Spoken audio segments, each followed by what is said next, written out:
मी सत्यवान देशमुख, शिवसेना शहर प्रमुख मोहोळ, उद्धव बाळासाहेब ठाकरे. हे आंदोलन मोहोळ नगर परिषदेच्या विरोधात सुरू आहे.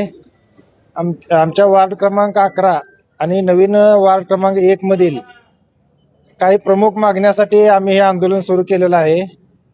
यापूर्वी नगरपालिका निवडणुका होण्याच्या अगोदर काही प्रस्ताव आम्ही दाखल केले होते नगरपालिकेमध्ये. त्या प्रस्तावांना तांत्रिक मंजुरी घेतलेली होती, परंतु निवडणुकीच्या नंतरच्या काळात हे प्रस्ताव त्यांनी जाणून बुजून या प्रस्तावांना निधी मंजूर न करता दुसरेच प्रस्ताव दाखल करून त्यांना निधी मंजूर करण्यात आलेला आहे.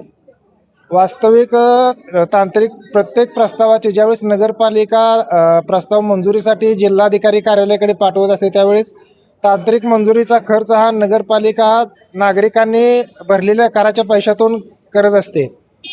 आणि या प्रस्तावांना मंजुरी देत असताना तांत्रिक मंजुरीच्या दिनांक निहाय मंजुरी देणे आवश्यक असताना हे आम्ही दाखल केलेल्या प्रस्तावांना जाणीवपूर्वक बाजूला केले गेले आणि दुसऱ्याच प्रस्तावांना निधी मंजूर करण्यात आला.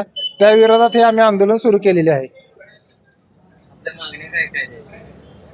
वार्ड क्रमांक 1 मधील ओढ्यावरील पुलासंदर्भात एक मागणी आहे की त्या पुलावर पावसाळ्यामध्ये प्रत्येक पाणी वाहते पुलावरून आणि नागरिकांना येण्या जाण्यासाठी, विद्यार्थ्यांना, शेतकऱ्यांना भयानक अडचणीचा सामना करावा लागतो. विद्यार्थ्यांना शाळा बुडवावी लागते त्या कालावधीमध्ये.